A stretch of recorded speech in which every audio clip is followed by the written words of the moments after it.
নবীজি ঘোষণা করেন মুরু আওলাদাকুম, অপর হাদিস শরীফে রয়েছে মুরু সিবিয়ানাকুম, তোমরা তোমাদের সন্তানদেরকে আদেশ করো বিসসালাতি ইযা বালাগু সাবআন, যখন তোমার সন্তানের বয়স 7 বছর হয় তখন তাকে নামাজের জন্য তাগিদ দাও, নামাজের জন্য আদেশ করো, নামাজের প্রশিক্ষণ দাও। ওয়াদরিবুহুম ইযা বালাগু আশরান, যখন তার বয়স 10 বছর হয় তখন যদি সে নামাজ পড়তে না চায় তাকে প্রহার করো। ওয়াদরিবুহুম, তখন তাকে প্রহার করো। আজকের আলোচ্য বিষয় হলো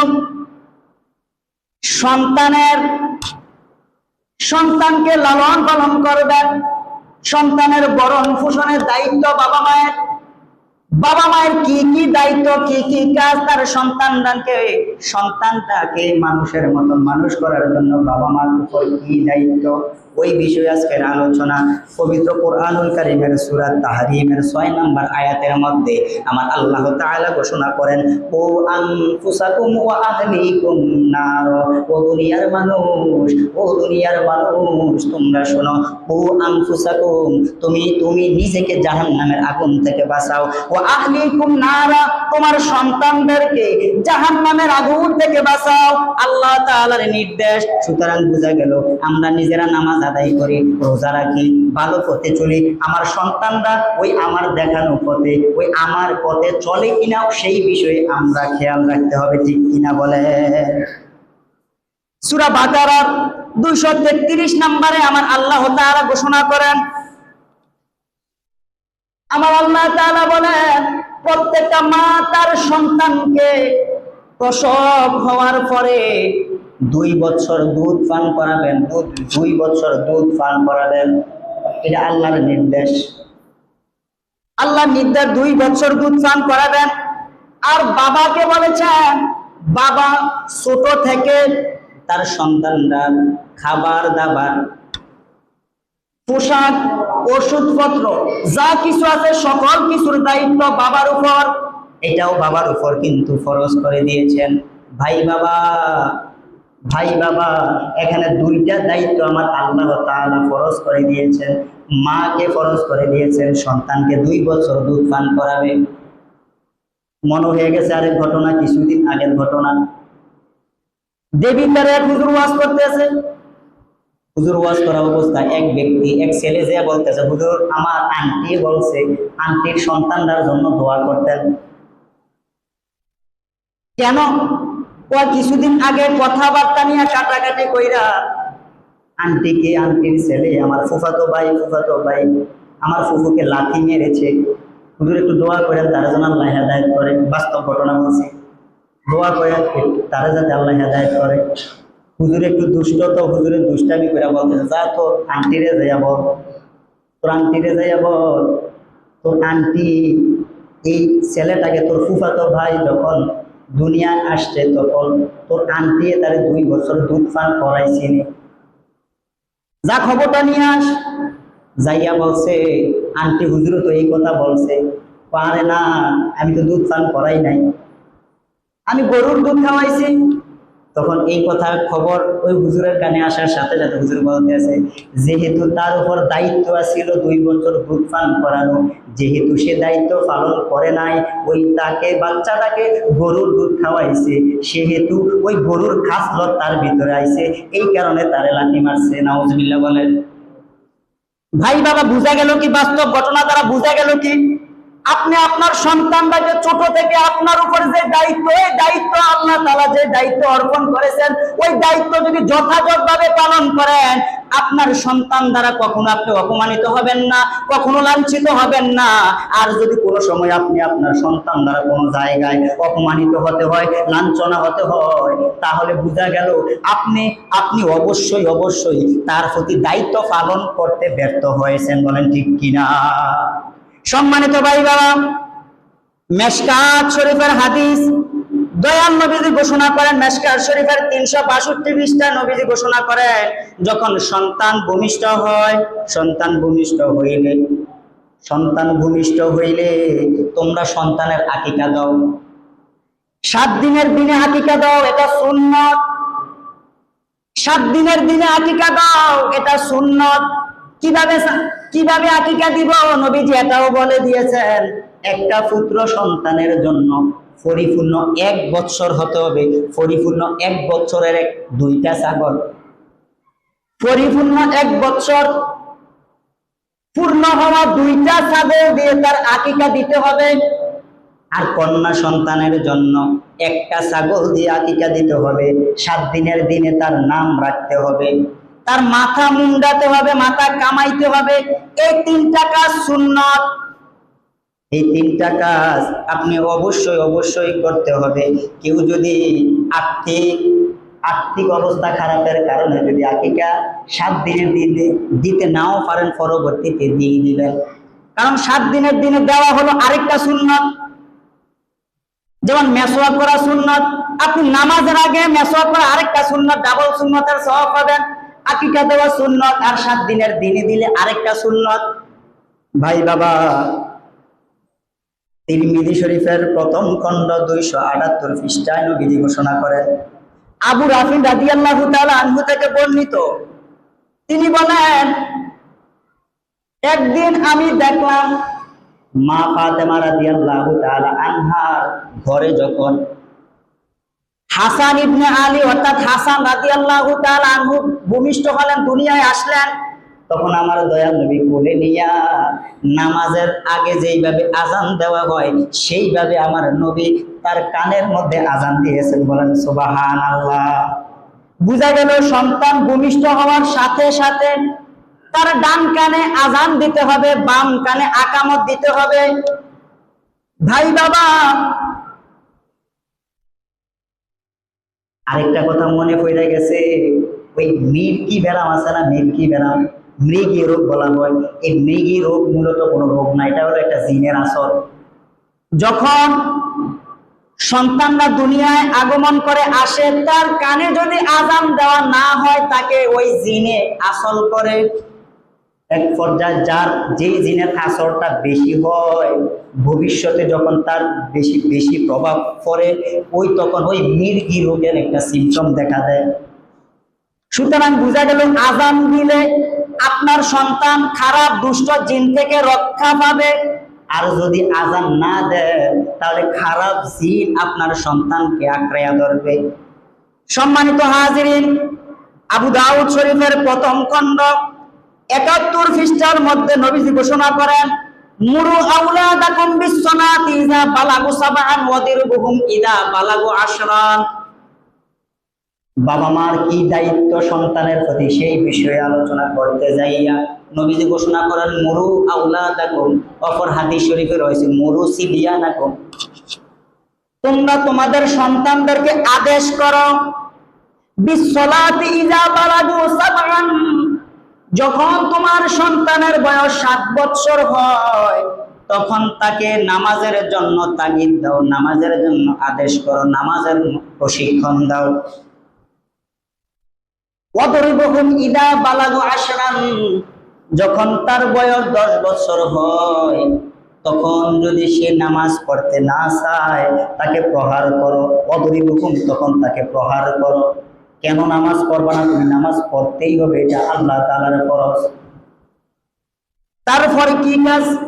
নবীজি বলেন, মাদাজি, তোমার ঘরের বিছানা থেকে, নিজ বিছানা থেকে তাকে আলাদা করে দাও।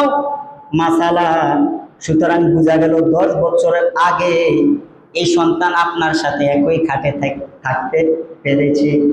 যখন 10 বছর হয়ে যায়, এই সন্তানকে আপনি আলাদা করে দেন, এটা নবীর নির্দেশ। ভাই বাবা, নবীজি বলেন 3টা বিষয় তোমাদের সন্তানদেরকে শিক্ষা দাও।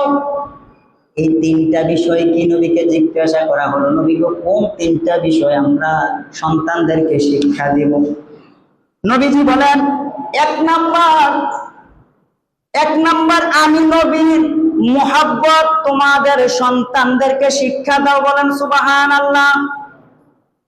এখন কওমি মাদ্রাসার কত হুজুর আছে, মোল্লা আছে, বিভিন্ন অপকর্মের মধ্যে লিপ্ত থাকে। কারণ কি জানেননি? তার বাবা মা তাকে এই হাদিসের অনুপাতে তাকে শিক্ষা দেয় নাই, হওয়ার পরে মুক্তবা ফাটাই দিছে, কোরআন পড়ছে, নবীর নির্দেশ মোতাবেক হয় নাই, এই কারণে তারে শয়তানে পাকড়াও করছে। আর ইমান হলো আমার নবীর মহব্বত। আমার নবীর মহব্বত যে ব্যক্তি বেশি করবে তার থেকে শয়তানও তত বেশি দূরে থাকবে। ওমর রাদিয়াল্লাহু তাআলা আনহুকে কেন ভয় পায় শয়তান?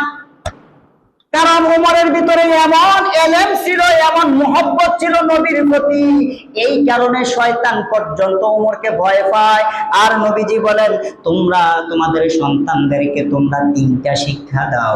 একটা শিক্ষা, প্রথম স্টেপের শিক্ষাটা হলো আমি নবীর মহব্বতটাকে শিখাও, আর আমি নবীর মহব্বতে হলো ঈমান, তার এই ঈমানটা শিখাও, নবীজির মহব্বত শিখাও। এখানে হুব্বুর রাসূলের কথা বলা হয়েছে, কিন্তু হুব্বুর রাসূল নবীজির মুহাব্বতের শিক্ষাটা তাকে দাও।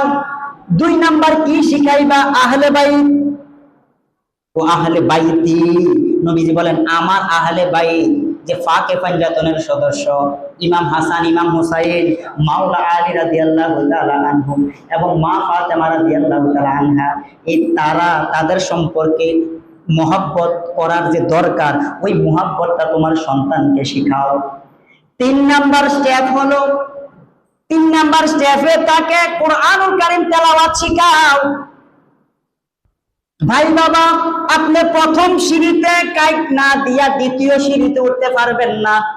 আবার কেউ যদি বলে আমি প্রথম সিঁড়ি বাদ দিয়া 3য় সিঁড়িতে যাব, অথবা প্রথম তলায় না যাইয়া আমি 3য় তলায় চলে যাব, এটা কখনো সম্ভব হবে না। এই থিওরি ভুল। নবীজি থিওরি শিখাই দিয়েছেন, প্রথম নয়, দ্বিতীয় স্টেপে 2য় তলায়, 3য় স্টেপে 3য় তলায়, এভাবে স্টেপ বাই স্টেপ যাইতে হবে। প্রথমে নবীজির মহব্বত শিক্ষা দিতে হবে, 2 নম্বরে আহলে বাইতের মহব্বত শিক্ষা দিতে হবে, 3 নম্বরে কোরআনুল কারীম শিক্ষা দিতে হবে। যদি এই স্টেপে যদি তোমার সন্তানদেরকে শিক্ষা দাও, কখনো বলৎকারের মধ্যে বিশিষ্ট বিভিন্ন ধরনের খারাপ কাজের মধ্যে কখনো তোমার সন্তান যাবে না, যাবে না, যাবে না। ঠিক কিনা বলেন? 100তে 100% কথা বাস্তব। আপনি আপনার সন্তানকে এভাবে শিক্ষা দিয়া দেখেন। বাংলাদেশে অসংখ্য মাদ্রাসা আছে, কওমি যে মাদ্রাসা, তারা বলে নবীর কথা বইলো না, দরকার নাই, আগে কোরআনের কথা বলো, কোরআন ছাড়া অন্য কিছু মানি না। তাদের মাদ্রাসায় দেখবেন বলৎকারের অভাব নাই। একটা সুন্নি প্রতিষ্ঠানে এমন বলৎকারের ঘটনা ঘটছে, কেউ দেখাইতে পারবো? বলেন না, দেখাইতে পারবো? আওয়াজ আয় না, কি সমর্থন যাত্রা করতেছেন নাকি? পরিষ্কার বলেন যে একটা সুন্নি প্রতিষ্ঠানে এমন একটা ঘটনা ঘটছে, বলেন না ঘটছে কেন? তারা তো নবীর ওই আদর্শ মোতাবেক শিক্ষা দেয়। ভাই বাবা, আমার কথাটা মাইন্ডে নিয়ে না, বুঝার জন্য বলছি। আপনার সন্তানের জন্য আপনার কি কি দায়িত্ব, কি কি করা লাগবে একটু দেখেন। মা আয়েশা সিদ্দিকা রাদিয়াল্লাহু তাআলা আনহা থেকে বর্ণিত, একদিন বেদুইন অর্থাৎ গ্রাম্য অঞ্চলের একজন ব্যক্তি নবীর কাছে আসলো। আয়েশা বলতেছে, আল্লাহর নবী, আপনি কি ছোট ছোট বাচ্চাদেরকে চুমু দেন? আমরা কিন্তু চুমু দেই না, ছোট বাচ্চাদেরকে স্নেহ করি না, অর্থাৎ এভাবে চুমা দেই না। আপনারা কি চুমা দেন? নবীজি বলেন, হ্যাঁ আমরা চুমু দেই। আমরা তো দেই না। তো তোমরা দাও না, তোমাদের কলব থেকে আল্লাহ তাআলা রহমত উঠাইয়া দিছেন, আর তোমরা বাচ্চাদেরকে স্নেহ করবাই কেমনে? তুমি সন্তান বাচ্চা দেখলে হাই হাই হাই করে উঠে যাও না, এই সন্তান কিভাবে আল্লাহ আল্লাহ হবে? এই সন্তান তো হিংসা বিদ্বেষ লইয়া বড় হচ্ছে। তুমি তোমার সন্তানদেরকে আহাল পরিবার পরিজন বিভিন্ন ছোট বাচ্চাদেরকে তো তুমি মায়া করতে জানো না। মায়া যদি না করো, চুমু যদি না দাও, বুঝা গেল তোমার ভিতর থেকে আল্লাহ রহমত উঠাইয়া নিছে। আর যদি তোমার ভিতরে রহমত থাকে, বুঝা যাইব তখন যখন তুমি ছোট বাচ্চাদেরকে মায়া করবা, স্নেহ করবা, চুমু দিবা। ভাই বাবা, নবীজি হাদিস শরীফে ঘোষণা করেন, পিতা একজন বাবা তার সন্তানকে একটা মাত্র আদব শিখাইলো, একটা মাত্র আদব। এই একটা মাত্র আদব শিখানো, 4 কেজি খাবার আল্লাহর রাস্তায় দান করলে যে সওয়াব, আযামু বলা হয়েছে হাদিস শরীফে, তার চেয়ে আরো বেশি সওয়াব আল্লাহ তাআলা তাকে দান করবেন তার সন্তানদারে একটা আদব শিক্ষা দেওয়ার বিনিময়ে। বলেন সুবহানাল্লাহ। তিরমিজি শরীফের দ্বিতীয় খণ্ড 16 পৃষ্ঠার হাদিস। নবীজি বলেন, তুমি তোমার সন্তানকে আদব শিখাও। এই আদব শিখানোটা এমন একটা দান সৎকার সওয়াব, 4 কেজি, এক সা বলা হয়েছে, 4 কেজি যদি তুমি আল্লাহ রাস্তায় খাবার দান করো, যে সওয়াব তার চেয়ে কোটি কোটি গুণ বেশি সওয়াব হবে তোমার সন্তানকে একটা আদব শিখানোর কারণে। সম্মানিত ভাই বাবা,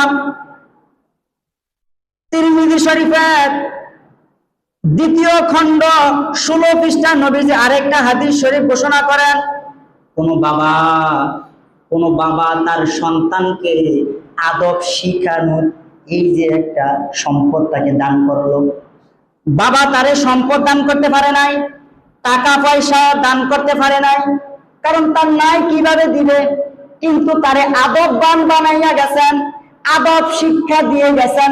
নবীজি বলেন এমন বাবা, তাদের সম্পর্কে নবীজি বলেন কোন বাবা তার সন্তানকে আদবের চেয়ে দামি কোনো টাকা পয়সা বাড়ি ঘর সম্পদ দিয়া যাইতে পারে না। বলেন ঠিক কিনা? নবীজির হাদিস। নবীজি বলেন আদবের চেয়ে দামি কোনো কিছু সন্তানকে দিয়া যাইতে পারে না। আদব এত দামি ভাই বাবা, এই কারণে বলা হয়েছে, আল্লাহর ওলিরা বলেছেন বেআদব, যার ভিতর আদব নাই তাকে বলা হয় বেআদব। বেআদব গাছ মাহরুম তা ফাজলে রব। বেআদব আল্লাহর রহমত থেকে বঞ্চিত, আল্লাহর রহমত থেকে বঞ্চিত। আপনি আপনার সন্তানের জন্য হাজার দোয়া কইরা গেছেন, লাভ নাই, হাতে হয়ে গেছে বুঝতে। কারণ কি, আপনি ছোট কাল থেকে ওই দায়িত্বটা পালন করতে পারেন নাই, আপনি তাকে আদব শিখাইতে পারেন নাই, এই কারণে আপনি হাজার দোয়ার পরেও আপনার দোয়া কাজে লাগে নাই, কাজে লাগে নাই। আর যদি আপনি দোয়া যদি কাজে লাগাইতে চান, প্র্যাকটিক্যালি ধইরা ধরে তাকে আদব শেখান। বাবা, তোমার ফাটা যে তোমার আম্মুর গায়ে লাগলো তুমি সালাম করো, তোমার ফাটা যে আমার গায়ে লাগলো তুমি আমাকে সালাম করো, এটা ছোটকাল থেকে শিখাইতে হবে। আবার একটা আপনার বন্ধু বান্ধব পাশে বসে রয়েছে, আপনার সন্তান আইসা হাইটা গেল, ওনার গায়ে আপনার সন্তানের পা লাগছে, আপনি দেখেও না দেখার ভাব, আপনি তাকে ডাক দিয়ে আইনা বলেন বাবা সালাম করো। কিন্তু মনে রাখবেন 8 বছর 9 বছর 10 বছর যখন এটা যদি আপনি করতে যান, ওই সময় অসুবিধা হইতে পারে। এই কারণে ছোট থেকে যখন সে কথা বলতে পারে তখন থেকে তাকে তিলে তিলে তিলে তিলে মায়া করে যত্ন করে আদব শিখাইতে শিখাইতে বড় করেন। খোদার কসম, এই সন্তান দ্বারা আপনি কোনো জায়গায় লাঞ্ছনা হবেন না। ঠিক কিনা বলেন? আর এটাই প্রমাণিত, এটা প্রমাণিত ভাই বাবা।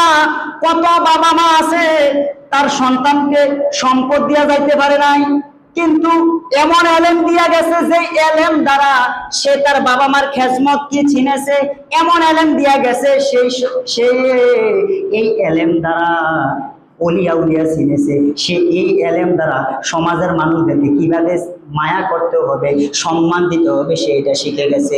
এমন এলেম শিখে গেছে যে এলেম দ্বারা সন্তানরা রাষ্ট্রের মধ্যে কোনো জায়গায় কোনো স্থানে বেয়াদবি করে না, এমন এলেম বাবা মা তাকে শিখাইয়া দিয়ে গেছে। কোটি কোটি টাকার সম্পদ তাকে দিতে পারে নাই, কিন্তু কোটি কোটি টাকার সম্পদের চেয়েও দামি একটা সম্পদ তাকে আদব শিখাইয়া দিয়ে গেছেন। বলেন সুবহানাল্লাহ। কিছুদিন আগের ঘটনা, এই যে ঢাকা নিয়ে এক মার 2 ফোলা, একজন হলো সচিব আর আরেকজন হলো ভার্সিটির প্রভাষক। এখন বলবেন হুজুর সুশিক্ষা দিয়ে গেছে সন্তানরে, মা 1 সপ্তাহ ময়রা ফচ্চা রয়েছে, কেউ বলতে পারে না কেমন সুশিক্ষা দিয়ে গেল সন্তানরে। একজন সচিব, আরেকজন একটা ভার্সিটির প্রভাষক, আর কেমন শিক্ষা দিয়া গেল সন্তানরে। এই সন্তানেরা মা কি চিনল না? আমি বলি এই সন্তানদেরকে আপনি মা সুশিক্ষা দিতে পারেন নাই, আদব শিখাইতে পারেন নাই, বাবা মা কি জিনিস এটাই তারা বুঝাইতে পারেন নাই। এই কারণে আজকে আপনার এই অধঃপতন। আপনি মরে গেলেন, 1 সপ্তাহ আপনার শরীর দেহ ফসে ফসে একেবারে হাহাকার অবস্থা। দুনিয়ার অনেক মানুষ দেখলো, বুঝলো, চিনলো, জানলো, কিন্তু আপনার সন্তানেরা আপনার খবর রাখলো না। সুতরাং বোঝা গেল উচ্চ শিক্ষার নাম শিক্ষা না, উচ্চ শিক্ষার নাম সুশিক্ষা না। হ্যাঁ, তবে যদি উচ্চ শিক্ষার সাথে যদি সুশিক্ষা, কোরআনের শিক্ষা, হাদিসের শিক্ষা যদি আপনি এক করাইতে পারেন, তখন হয়ে যাবে সোনায় সোহাগা। একজন সচিব শত শত সচিবের সাথে উঠা বসা করে, একজন সচিব শত শত কর্মচারীদের সাথে উঠা বসা করে। আপনার এই পুত্রটাকে সচিব বানাইছেন, কিন্তু তাকে যদি কোরআন হাদিসের এলেম দিয়ে দিতে পারতেন, এই সচিবে শত শত সচিবরেও আরো ভালো মানুষ করাইতে পারত। তার শত শত সরকারি কর্মকর্তা ভাইদেরকেও সে ভালো বানাইতে পারত। বাবা মা কি জিনিস তারে বুঝাইতে পারত। সুতরাং বোঝা গেল, শিক্ষা, সুশিক্ষা দিয়ে আপনি বড় বড় মাপের কিছু বানাবেন, অসুবিধা নাই। উচ্চ শিক্ষা দিয়ে আপনি তাকে বড় কিছু বানাবেন, অসুবিধা নাই। কিন্তু এই উচ্চ শিক্ষাটার সাথে সাথে কোরআন হাদিসের কিছু সুশিক্ষা তাকে দিয়েন, কোরআন হাদিসের কিছু আদব তাকে দিয়েন। এটাই আপনার জন্য দুনিয়া ও আখিরাতে সফল কাম বয়ে আনবে। বলেন ঠিক কিনা? ভাই বাবা, মুসলিম শরীফের প্রথম খণ্ড 322 পৃষ্ঠায় 322 পৃষ্ঠায় নবীজি ঘোষণা করেন, শেষ হাদিস। নবীজি বলেন, আরো অনেক হাদিস আছে, অনেক কথা আছে, শেষ করছি, সময় নাই, 1 মিনিট আছে। নবীজি বলেন, তোমরা যে টাকা পয়সা আল্লাহ রাস্তা দান করো, তোমরা টাকা পয়সা বিভিন্ন জায়গায় আল্লাহর রাস্তায় দান করো, মিসকিনের জন্য দান করো, মুসাফিরকে দান করো, তোমাদের টাকা পয়সা বিভিন্ন জায়গায় দান করো, আল্লাহর রাস্তা ফি সাবিলিল্লাহ। আবার এই টাকা পয়সা তোমাদের সন্তানের আদব শিখানোর জন্য, কোরআন শিখানোর জন্য, তোমার এই সন্তান এর লালন পালনের জন্য, ভরণ পোষণের জন্য টাকা পয়সা খরচ করো। সবগুলার মধ্যে সওয়াব রয়েছে। এটা আবার মনে করেন না দান সদকা আমি বিভিন্ন খাতে করি, এটার সওয়াব পাবো। সন্তানের পিছনে যে লালন পালনের ক্ষেত্রে আমি টাকা পয়সা ব্যয় করি, এটার সওয়াব হবে না, এইটা মনে করেন না। আপনার নবীজি বলেন, তোমার যদি নিয়ত থাকে আমি সওয়াবের উদ্দেশ্যে, যেহেতু ওইটাও দান আর এইটাও দান, শুধু তাই না, দেখেন নবীজি কি বলেন, আপনার নিয়ত থাকতে হবে। একটা হলো শর্ত হলো আপনার নিয়ত থাকতে হবে যে আমি সন্তানের জন্য দান করলাম, বিবি বাচ্চাদের জন্য টাকা পয়সা খরচ করলাম, এটা বলে দান হয়ে যাবে, নবীজি বলেন। তবে আবার নিয়ত হলো সওয়াবের নিয়ত থাকতে হবে। আরে সওয়াবের নিয়ত থাকলে অন্যান্য সকল দানের চাইতে আমার নবীজি বলেন, তোমার পরিবারের জন্য যে টাকাটা খরচ করো সকল দানের চেয়ে এই দানের সওয়াবটা আমার আল্লাহ তাআলার কাছে দামি। বলেন সুবহানাল্লাহ। আল্লাহ তাআলা আমাদের সকলকে কবুল করে, সকল বলেন আমিন। তারপর আরেকটা হাদিস, তবে হ্যাঁ, বিভিন্ন ঘরে দেখা যায় বাবারা, বিশেষ করে বাবারা সন্তানদেরকে লালন পালন করতে যাইয়া টাকা পয়সা খরচ করতে যায়, অনেক সময় বিভিন্ন ধরনের মন্তব্য করে। আর পারতাম না। আপনি যখন জানবেন যে আমি খরচ করলে আমার জন্য সওয়াব হবে, তখন এটা জানলে আশা করি আপনার মনে আল্লাহ তাআলা একটা শান্তি দিবেন। সুতরাং বুঝা গেল, সন্তানের জন্য, বিবি বাচ্চার জন্য দান করে, এটাও দান, খরচ করে এটাও দান। শুধু দান না, এটা আযামও বলা হয়েছে, অন্যান্য দানের চেয়ে বেশি সওয়াব বলা হয়েছে। তবে হ্যাঁ, নবী আরেকটা ধমক দিয়েছেন, যে করে বাবার উপরে দায়িত্ব সন্তানের, বিবি বাচ্চাদের ভরণ পোষণের জন্য, অথবা এই ঘরে বড় কোনো সন্তান আছে, পুত্র সন্তান, বাবা মা নাই, অথবা বাবা বৃদ্ধ হয়ে গেছে, এখন দায়িত্ব এসে গেছে বড় সন্তানের উপর। তার ছোট ভাই বোনদের জন্য সে খরচ করতে হবে, তার মার জন্য সে কামাই করে খরচ করতে হবে, কারণ এটা আল্লাহর প্রদত্ত দায়িত্ব তার উপরে দেওয়া হয়েছে। কারণ বাবা মারা গেছে অথবা বাবা বৃদ্ধ হয়ে গেছে, এখন আল্লাহর প্রদত্ত তার উপর দায়িত্ব চলে আসছে। সাবধান, নবীজি বলেন, যদি ওই সময়, আবু দাউদ শরীফের 338 পৃষ্ঠার হাদিস, ওই সময় যদি সে ব্যক্তি তার সন্তান, ভাই বেরাদর এবং মা বা বৃদ্ধ বাবার ভরণ পোষণের দায়িত্ব নিতে যদি সে অস্বীকৃতি জানায় অথবা কোন ধরনের ত্রুটি বিচ্যুতি করে, নবীজি বলেন এই গুনাহটা তার জন্য বড় গুনাহ। বলেন নাউজুবিল্লাহ। আল্লাহ তাআলা আমাদের সকলকে কবুল করে, সকল বলেন আমিন। আল্লাহ তাআলা আমাদের সকলকে সন্তানদেরকে আদববান সন্তান হিসেবে গড়ার তৌফিক দান করে, সকল বলেন আমিন। আমাদের সকলের নির্দ্বিধায় পরিবারের জন্য টাকা খরচ করার, ব্যয় করার তৌফিক দান করে, সকল বলেন আমিন। ওয়া আখিরি দাওয়ানা আলহামদুলিল্লাহি রাব্বিল আলামিন। আসসালামু আলাইকুম ওয়া রাহমাতুল্লাহ।